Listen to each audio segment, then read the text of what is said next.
বললেন বিভিন্ন মাধ্যমে, সেটা তো ভয়ঙ্কর পর্যায়ে পৌঁছে গেছে। বিশেষ করে সমাজ মাধ্যমে যেসব কন্টেন্ট ছড়ানো হচ্ছে এবং গুজবের যেরকম কারখানার হিসাবে পরিণত হয়েছে, এখন এটাকে চিহ্নিত করা কোনটা সত্য নয়, এটা কিন্তু পরীক্ষা করা খুব কঠিন ব্যাপার। সাধারণ মানুষ যারা ইউজার, আপনারা শুনে অবাক হবেন যে বাংলাদেশে 18 কোটি মানুষের দেশে মানে সিম কার্ড নিবন্ধিত আছে প্রায় 33 কোটি।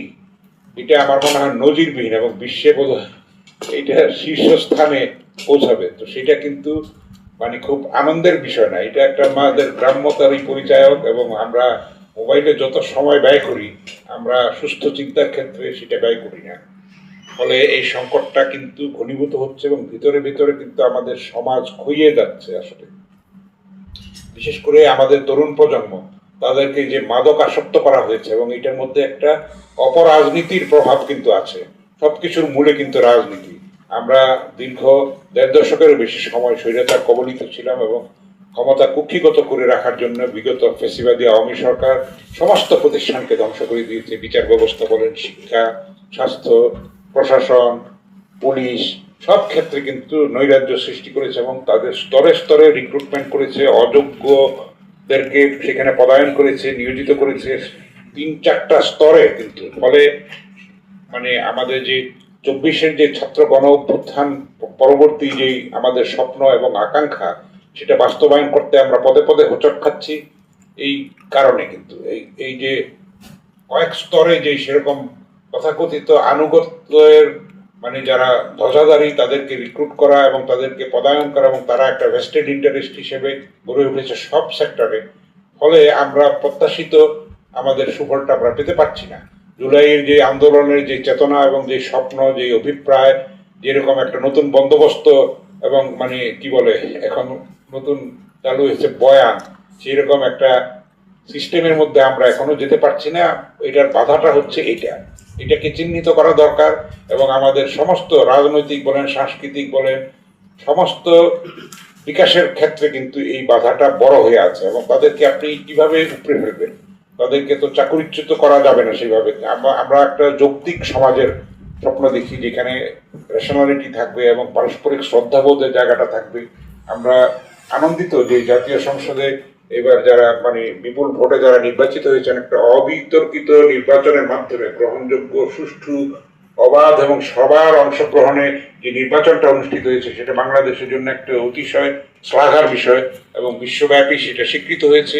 সেটার ফলে যারা ক্ষমতায় এসছেন এবং আমাদের জননন্দিত নেতা তারেক রহমান যে এরকম ইতিবাচক এবং গুণগত পরিবর্তনের আভাস দিয়ে এগিয়ে যাচ্ছেন এবং এই সরকারের 4 মাস পূরণ হয়েছে, এর মধ্যে কিছু কিছু বৈপ্লবিক কাজও করেছেন। সাম্প্রতিক চীন সফরে আমরা দেখেছি বাংলাদেশ এবং চীনের যে সাংস্কৃতিক, ঐতিহ্যগত, রাজনৈতিক, কূটনৈতিক সম্পর্ক, সেটা একটা নতুন উচ্চতা স্থাপনের একটা প্ল্যাটফর্ম তৈরি হয়েছে। সেখানে আমরা আশা করব যে আমাদের যে গলার কাটা যে রোহিঙ্গা সমস্যা, সেটার মূল চাবিকাঠি কিন্তু চীনের হাতে। আমরা আশা করব যে চীনের সঙ্গে আমাদের গাঢ় গভীর বন্ধুত্বের যেই পর্যায়ে আমরা উপনীত হতে যাচ্ছি, সেখানে রোহিঙ্গা সমস্যার একটা ইতিবাচক সমাধান হবে। আপনারা জানেন যে রোহিঙ্গাদের কারণে আমাদের দেশে এবং বিদেশে নানান সমস্যার সম্মুখীন হতে হচ্ছে। 11 লক্ষেরও বেশি এখানে শরণার্থী এখানে আশ্রিত আছে এবং আপনারা শুনে স্তম্ভিত হবেন যে প্রতিদিন 80টি মতো গড়ে শিশুর জন্ম হচ্ছে এখানে। তারা কিন্তু একটা থ্রেট হয়ে যাচ্ছে আমাদের পরিবেশের উপরে, আমাদের অর্থনীতির উপরে, আমাদের খাদ্য সিস্টেমের উপরে, আমাদের সব সিস্টেমের উপরে কিন্তু একটা বিশাল চাপ পড়ছে। এই ফ্যাসিস্ট স্বৈরাচারী হাসিনা মাদার অব হিউম্যানিটির নাম করে নোবেল প্রাইজের লোভে তাদেরকে সেখানে আশ্রয় দিয়েছিল এবং শেখ রেহানা আপনারা জানেন যে বলেছিল যে এত মানুষকে খাওয়াতে পারো, এদেরকে খাওয়াতে পারবে না, মনে হয় যেন তাদের পৈতৃক সম্পত্তি এটা বাংলাদেশ একটা। তো সেই যে ভয়ঙ্কর একটা পরিস্থিতি, সেই ট্রমাটা এখনো জাতি কাটিয়ে উঠতে পারেনি, সেটার কুফলটা আমরা বহন করছি এবং মূল্যটা দিচ্ছে। এই রোহিঙ্গারা কিন্তু বিদেশে গিয়েও কিন্তু অপরাধে জড়িয়ে পড়ছে এবং বাংলাদেশের ভাবমূর্তি তাদের বিনষ্ট হচ্ছে এবং তারা সেখানে আমাদের সম্মানকে কলুষিত করছে। এই ভয়ঙ্কর পর্যায় থেকে আমাদের মুক্তি পেতে হবে, যে কোনো মূল্যে মুক্তি পেতে হবে। এবং আপনি চিন্তা করে দেখেন, প্রত্যেকদিন 80টা করে শিশু জন্মালে সেটা আমাদের বাংলাদেশের ইকোনমির উপরে, আমাদের সব কিছুর উপরে, সব সিস্টেমের উপরে যে কতটা চাপ সৃষ্টি করছে। সেখানকার পরিবেশ নষ্ট হয়ে যাচ্ছে, অপরাধ বাড়ছে সেখানে। তারপরে স্থানীয় বাসিন্দারা কিন্তু তাদের ভয়ে উৎকণ্ঠিত থাকে। এইটা একটা কোনোভাবে গ্রহণযোগ্য নয়। এটাকে একটা সুন্দর সুষ্ঠু একটা সমাধান করতে হবে এবং এখানে সুদূর প্রসারী একটা চক্রান্ত আছে বিশ্বব্যাপী।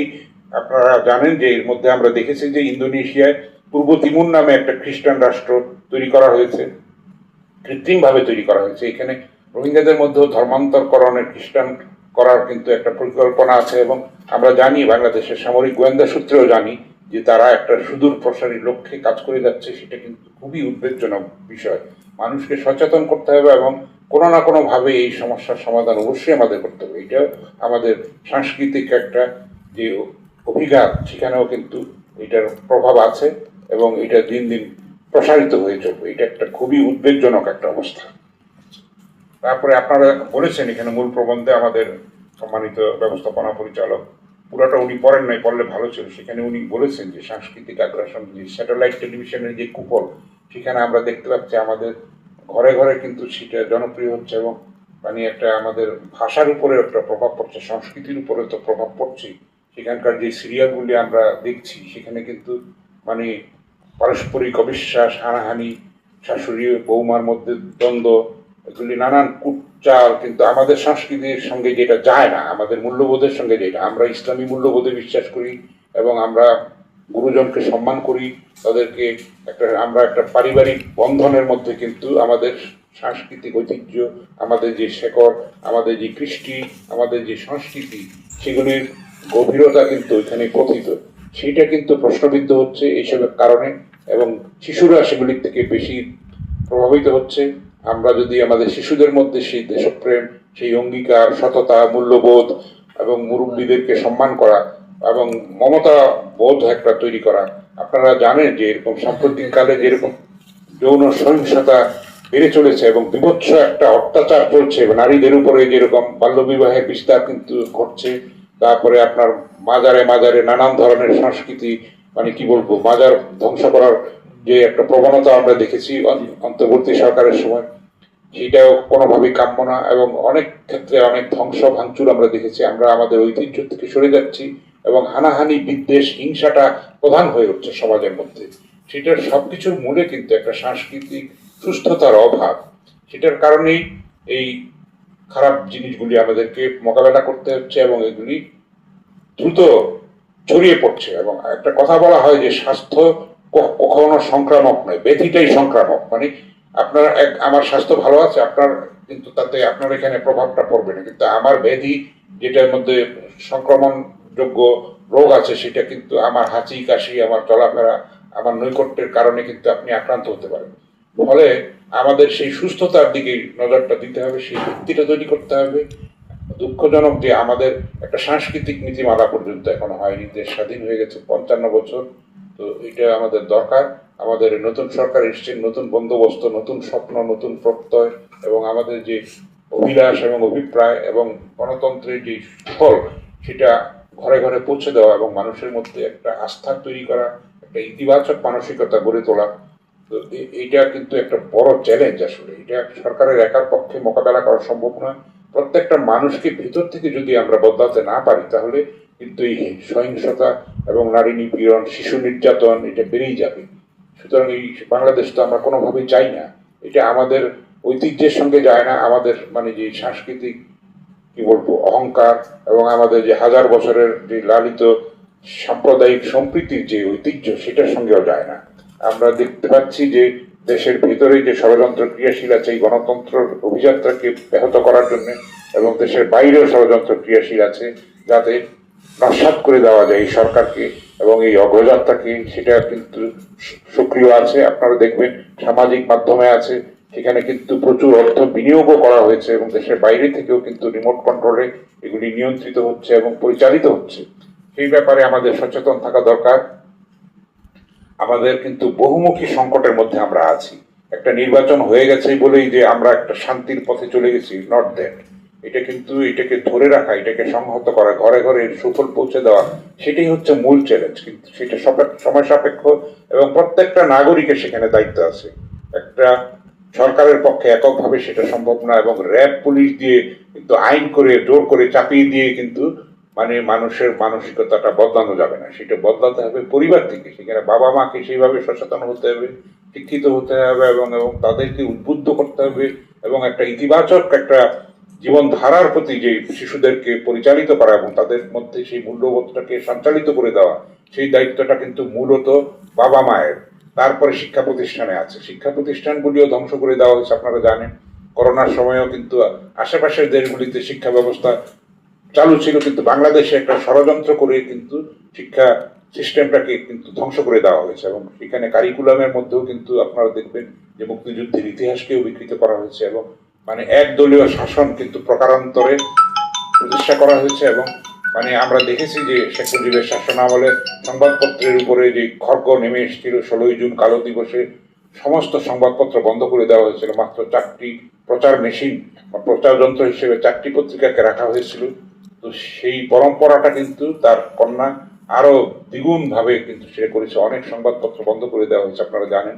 এই 15 বছরের সময়ে 69 জন সাংবাদিককে প্রাণ দিতে হয়েছে। সাগর রুনির বিচার আমরা এখনো পাই নাই।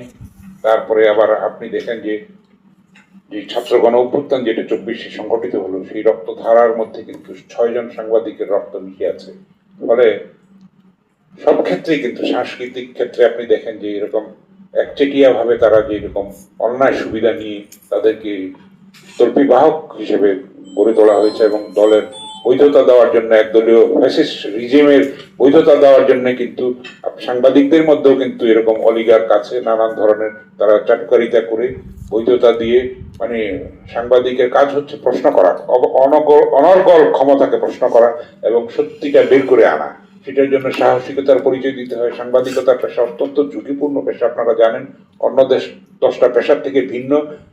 সুতরাং সেখানে কিন্তু ঝুঁকিটা থাকে এবং শুধু সরকার নয়, নানান প্রেশার গ্রুপের চাপ সামাল দিয়ে কিন্তু সাংবাদিককে কাজ করতে হয়। ফলে সাংবাদিকরা একটা ঝুঁকির মধ্যে আছেন, এখনো সেটা দূর হয় নাই। একটা তথ্য কমিশন গঠন হবে শিগগিরই, আপনারা জানেন সেটার প্রস্তুতি চলছে। তো সেখানে অংশীজনদেরকে নিয়ে সরকার সুন্দর উদ্যোগ নিয়েছেন।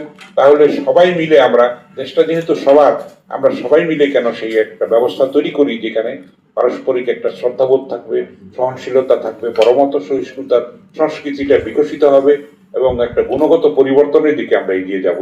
তো এই সংস্কৃতি হচ্ছে সবকিছুর মূলে। সংস্কৃতি বলতে আমরা মোটা দাগে কিন্তু গান বাজনা, হারমোনিয়াম, তবলা বাদনকেই বুঝি, কিন্তু আসলে না। সংস্কৃতি এমনই একটা বিশাল জিনিস, আপনি কিভাবে চলাফেরা করছেন, কিভাবে কথা বলছেন, কি পোশাক পরছেন, কি খাচ্ছেন, আপনার রাজনীতি, আপনার চিন্তা, সবকিছু সংস্কৃতির মধ্যে অন্তর্ভুক্ত। ফলে রাজনীতিটাকেও বদলাতে যেরকম হবে, সংস্কৃতিটাকে বদলাতে হবে এবং এটা বুঝতে হবে। এটার গভীরে গিয়ে আমাদের শিক্ষা প্রতিষ্ঠানগুলিতে সেইভাবে এমন মূল্যবোধের সঞ্চার করতে হবে যেটা মানে সত্যিকারের মানুষ হতে শেখায় এবং মানবিক মানুষ হতে শেখায়, পরস্পরের প্রতি মমত্বশীল হতে শেখায়। বাবা মাকেও সেভাবে সচেতন করতে হবে। বাবা মা শিক্ষিত হোক বা নিরক্ষর হোক, শিক্ষা বঞ্চিত হোক, কিন্তু তাদেরকে সেইভাবে কিন্তু সামাজিক শক্তিটাকে গড়ে তুলতে হবে এবং রাজনীতিক কিন্তু এই মূল দায়িত্বটা পালন করতে হবে, যেহেতু সারা দেশের তৃণমূল পর্যায়ে তাদের যে শাখা এবং মানে তাদের কর্মী, নেতা কর্মীরা বিস্তৃত আছেন, তাদের মাধ্যমে এক একজন দূত হিসেবে, এবং আমরা মসজিদ মন্দিরেও সেটা আমাদের এই একীভূত করতে পারি এই অভিযানের মধ্যে। ইমাম সাহেবদেরকে, মুয়াজ্জিনদেরকে আমরা, তারা যেহেতু তাদের কথা মানে সমাজে গ্রহণযোগ্য এবং গুরুত্বপূর্ণ এবং সবাই শ্রদ্ধা এবং সমীহের চোখে তাদেরকে দেখে, ফলে তাদেরকেও যদি আমরা এটার মধ্যে সম্পৃক্ত করতে পারি, তাহলে একটা সাংস্কৃতিক নীতিমালা যদি আমাদের তৈরি হয়। তথ্য কমিশন একটা হবে আপনাদেরকে বলেছি, কিন্তু আমি যেহেতু এখানে সুস্থ সংস্কৃতি, বিনোদন চর্চা ও জাতীয় ভাবধারা ভিত্তিক গণতান্ত্রিক সাংস্কৃতিক বিকাশ আজকের আমাদের আলোচ্য, সেখানে আমাদের নিজস্ব স্বকীয়তা, নিজস্ব ঐতিহ্য, আমাদের শেকড় সংশ্লিষ্টতা, সেটা যেন আমরা স্মরণ করি। আমরা ইসলামী মূল্যবোধে বিশ্বাসী। আমরা কিন্তু সংস্কৃতির নামে আমরা সমস্ত কিছু উজাড় করে দেবো, জানালা আমরা খোলা রাখবো কিন্তু দরজাটা আমরা খুলে দেবো না, তাহলে কিন্তু অনেক খারাপ জিনিস, অনেক বেনজল, অনেক ঝোড়ো বাতাস এসে আমাদের নিজস্ব সত্তাটাকে, নিজস্ব স্বকীয়তাটাকে ধ্বংস করে দিতে পারে। সেই কঠিন, এই বিশ্বায়নের যুগে নিজেদের স্বাতন্ত্র্য বজায় রেখে চলা খুব কঠিন কাজ। সেই কাজটা আমাদের রাজনীতিকদের করতে হবে, তাদের কর্মীদেরকে এই জিনিসটার আমি বলবো কি সবক দিতে হবে এবং সেটা বাস্তবায়নের জন্য তাদেরকে তৎপর হতে হবে, সচেষ্ট হতে হবে, আন্তরিক হতে হবে। এই জিনিসটা আমাদের রাজনীতিকদের করতে হবে, সরকারি দল, বিরোধী দল নির্বিশেষে সবাইকে না হলে সংস্কৃতি যদি আপনার সুস্থ না থাকে, আপনার পরিবারে যদি আপনার সন্তান আপনাকে সম্মান না করে, তাহলে আপনি এত পরিশ্রম করে কি করলেন? তার আপনি মানে সন্তানরা হচ্ছে পরম্পরা। আমি থাকবো না পৃথিবীতে, কিন্তু আমার সন্তান থাকবে, আমার আদর্শ, আমার চিন্তা, আমার স্বপ্ন, আমার কল্পনা, তার মধ্যে আমি সঞ্চালিত করে দিয়ে যাব। সেটাই তো একটা ধারাবাহিকতা, সেটাই পরম্পরা। যদি আমি তাকে সেই সুশিক্ষাটা দিতে না পারি, তাকে যদি সাংস্কৃতিকভাবে সেইভাবে সমৃদ্ধ করে তুলতে না পারি, তাহলে কিন্তু সমস্ত কিছুই বৃথা যাবে। আমার পরিশ্রম, আমার যে সাধনা, আমার যে এত অধ্যবসায়, এত নিষ্ঠা, সমস্ত কিছু বিফলে যাবে যদি আমরা একটা নতুন প্রজন্ম গঠন করতে না পারি সেরকম প্রত্যাশিত রকমের। আমি ধন্যবাদ জানাবো মাননীয় প্রধানমন্ত্রী জনাব তারেক রহমানকে। তিনি যে শিশুদেরকে বই পড়ার ক্ষেত্রে উদ্বুদ্ধ করার জন্য বিশাল পরিকল্পনা নিয়েছেন, এবং যে ক্রীড়াঙ্গনে যে একটা বৈপ্লবিক পরিবর্তন করার জন্য কোটি কোটি শিশুকে অন্তর্ভুক্ত করেছেন। আপনারা জানেন সম্প্রতি একটা টুর্নামেন্ট অনুষ্ঠিত হলো, সেখানে প্রধানমন্ত্রী নিজে গিয়ে পুরস্কার দিয়েছেন প্রাথমিক পর্যায়ে।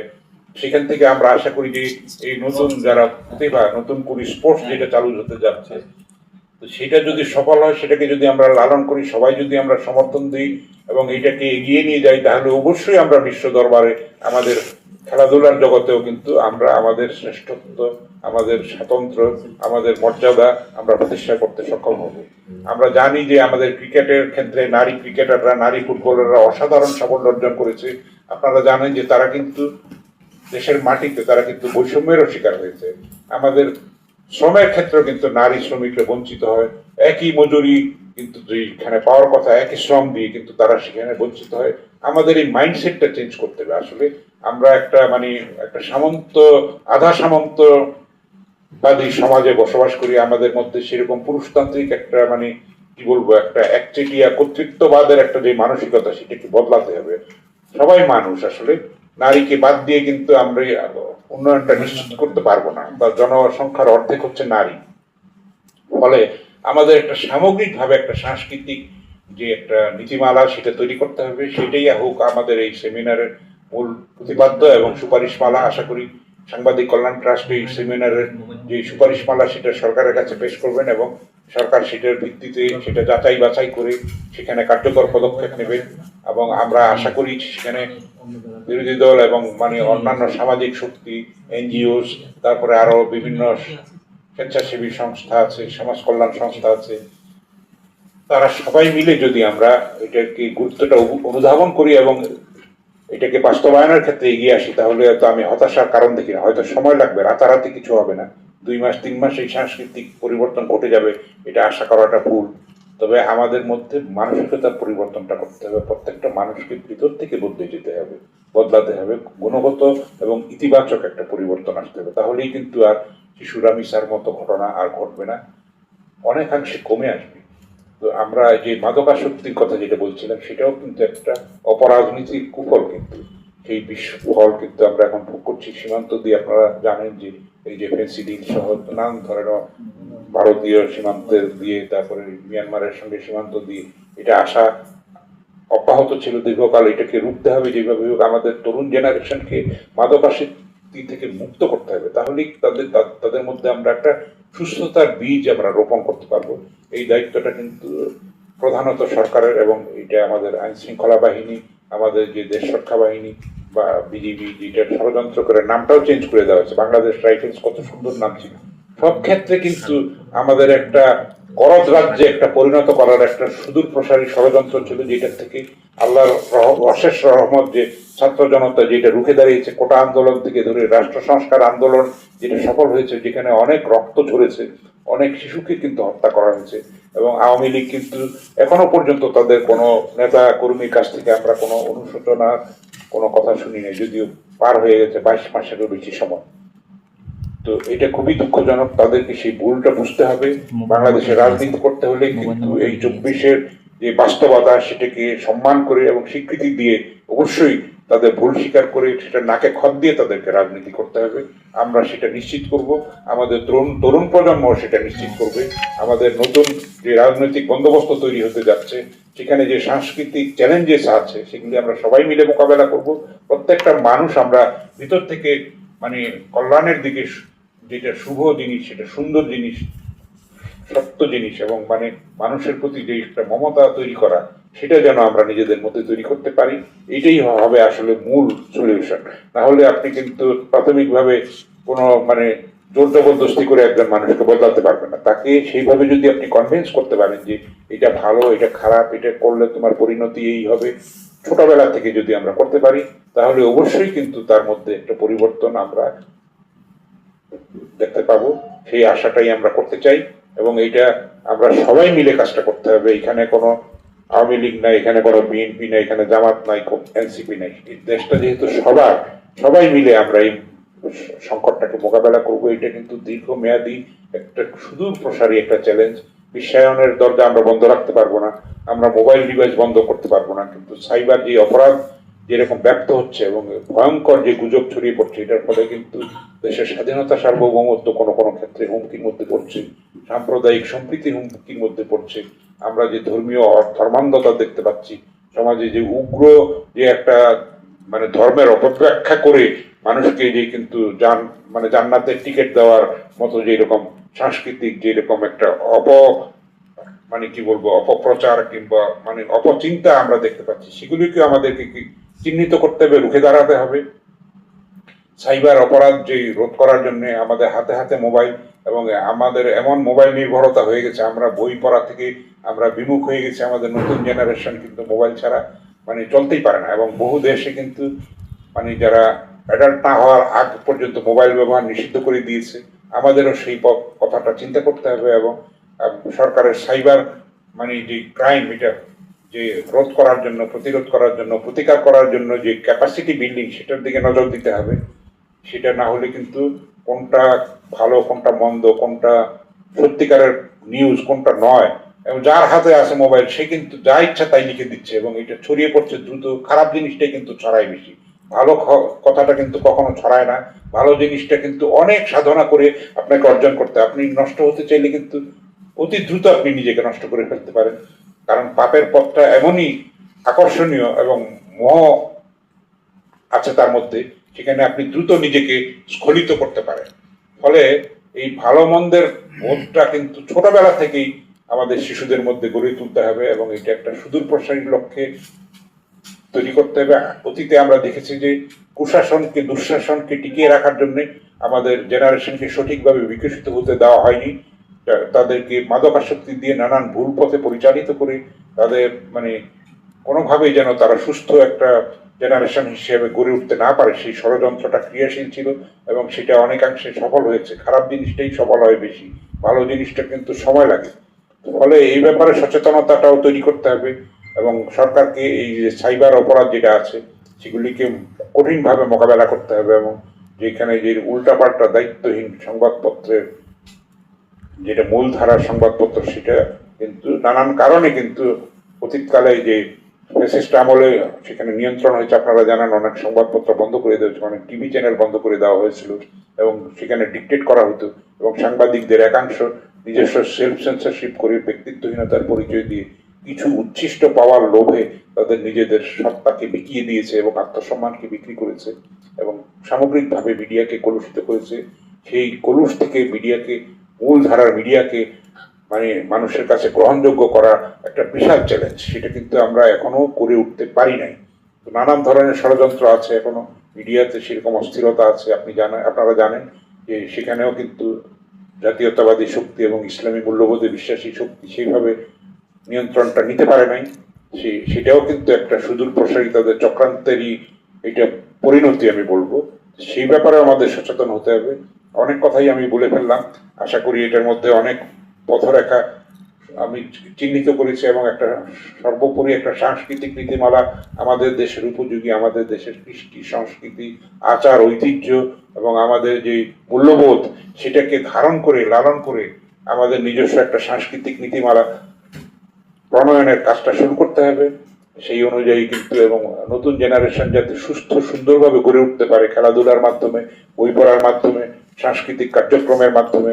এবং আমরা দেখেছি যে অতীতে আমাদের শিক্ষাক্রমের মধ্যে কিন্তু একটা র্যাপিড রিডার ছিল, সেগুলো তুলে দেওয়া হয়েছে। নানান ধরনের কারিকুলামের মধ্যে কিন্তু তছনছ করে ফেলা হয়েছে, যাতে আমাদের মধ্যে কোনো একটা সুন্দর সুস্থ জেনারেশন গড়ে না ওঠে। সেই ষড়যন্ত্রটাকে চিহ্নিত করতে হবে এবং সেটা মোকাবেলা করতে হবে। এখন সময় এসছে সবাই মিলে আমরা যেন এই চ্যালেঞ্জটাকে গ্রহণ করি।